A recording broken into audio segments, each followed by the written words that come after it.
Welcome to another video in my series Eating Out in a Diet. Today I'm going to try another pretty challenging one, Korean. I'm not at one of these big barbecue restaurants which we have in the centre of Manchester, but we do have a small restaurant here in Didsbury that serves Japanese and Korean specialities. Let's see whether I can have a reasonably healthy meal at a Korean restaurant.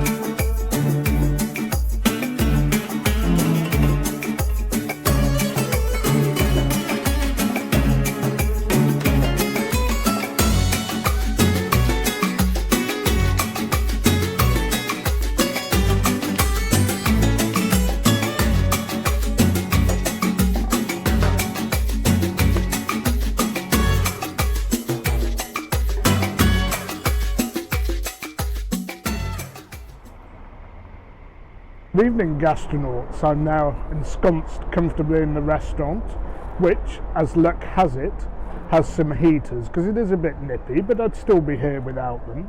I cannot disappoint you, the viewers. But for those who are a little afraid of the cold, you should be plenty warm in this establishment. I've ordered some drinks to keep me going, some green tea, which is brewing at the moment, and of course water as always. So they've taken the order for the meal and they've kindly given me things that mostly avoid sugar and starch. I have ordered some Gyozas which have a little bit of something, but at the moment I'm just trying to keep it below 1500 calories a day. If I overeat and don't take any away, then the other meals will get smaller.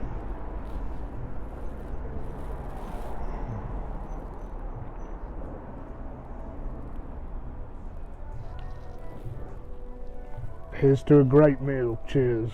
And by the way, don't you just love this cup? So it's hot on the inside but not hot to pick up. Okay, so the starters have arrived. Vegetable gyoza does have some carb content, but I've been assured by those in the know and by reading up on gyoza that they are reasonably low calorie. When I go on to something that's low or no carb, obviously I can't have these.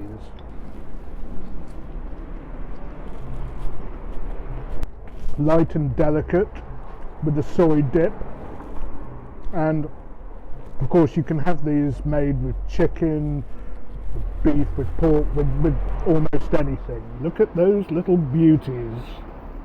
Come to mutton. Whilst my chopstick technique isn't perfect, I'd say it's adequate.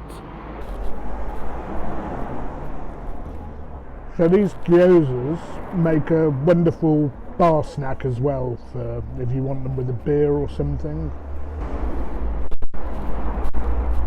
That wasn't me being sloppy, it was just to give you a close-up of what they actually look like inside.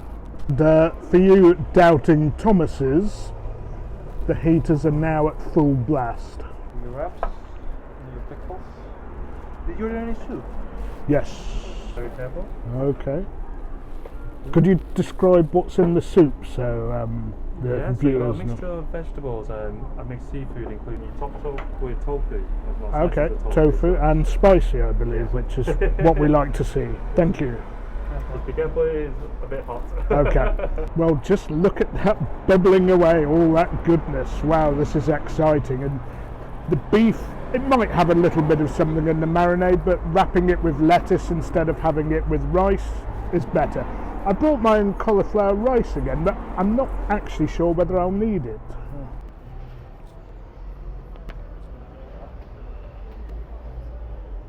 Look at all that spicy goodness there.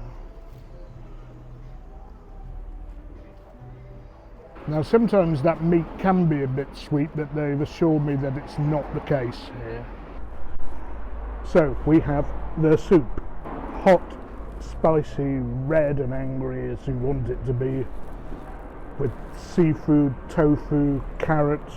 I think there's some leek in there and of course Korean spices, mussels, also prawns, squid, you name it. Clear, hot, sour, tasty.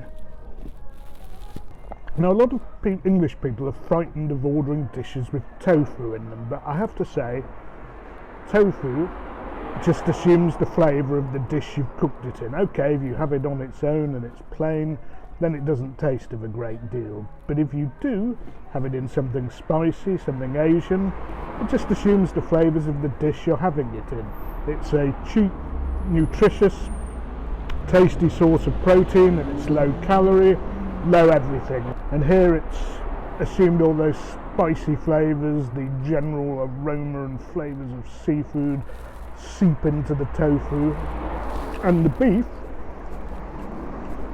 Now, what you do with Korean barbecue dishes is you place the meat in lettuce. You make yourself a little wrap with some red bean paste, which isn't too sweet. There's probably something in it, but I've not had much of it. Cucumbers and pickled radish. Usually kimchi is added as well, but I didn't order any of that today, even though I like it.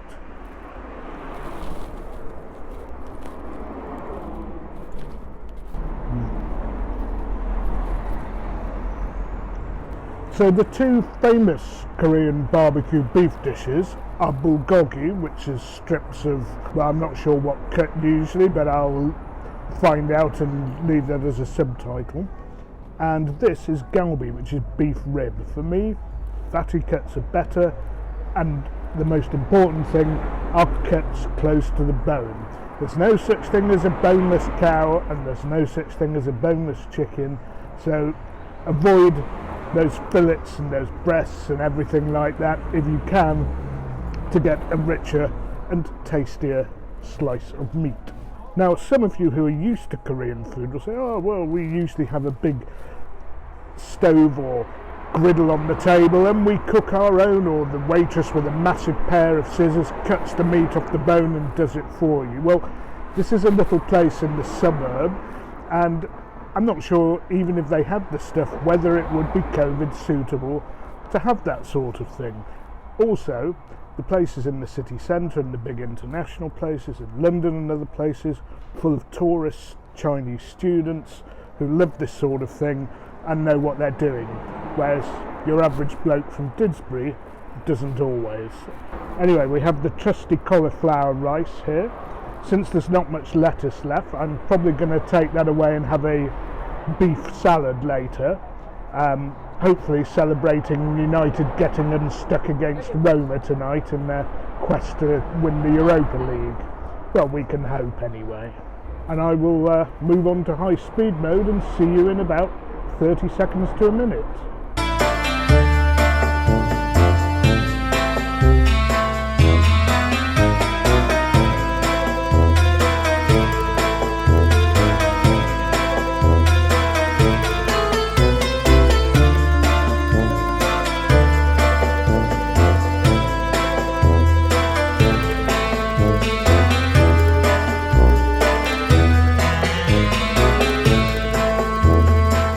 Couple of pieces of lettuce, or maybe one piece of lettuce. I'll have one more wrap and take it away.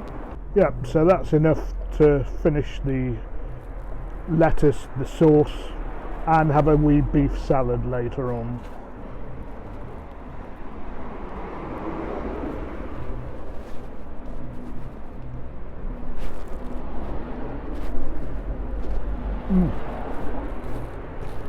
And that was a particularly satisfying lettuce wrap, because that piece of lettuce had soaked up all those meaty juices at the bottom of the dish.